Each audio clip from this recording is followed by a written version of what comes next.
હર હર મહાદેવને જય બહુચરમાં બધાને। તો આજે ખેતરનો ફુદીના હાથમાં આવ્યો તો સાફ કરીને ફ્રીજમાં મૂકી દીધો। પછી મસ્ત આદુવાળી ચા બનાવીને પીધી અને ભજનમાં જવાનું હતું। દાદાનો જન્મદિવસ હતો એટલે ત્યાં હનુમાન ચાલીસા સાંભળ્યા બધાએ અને ભજન પતાવીને ત્યાંથી વિદાય લઈને અમે ગાડીમાં બેસીને પહોંચી ગયા ઢટ્ટોસણ। તો ઢટ્ટોસણ દાદાનું મોટું મંદિર છે અને અહીંયા દૂર દૂરથી પબ્લિક દર્શન કરવા માટે આવે છે।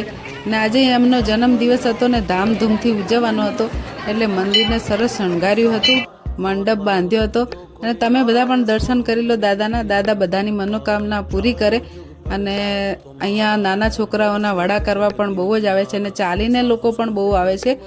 તો જરૂર દર્શન કરવા આવજો। અને આજે મહાઆરતી હતી તો આરતીની પણ તૈયારી ચાલુ થઈ ગઈ હતી, પણ અમે લોકો આરતીમાં રોકાઈ શકે એમ નહોતા તો દાદાની માફી માંગી અમે ત્યાંથી વિદાય લીધી। તો મારા વિડીયોને લાઇક, શેર ને સબસ્ક્રાઈબ કરવાનું ના ભૂલતા।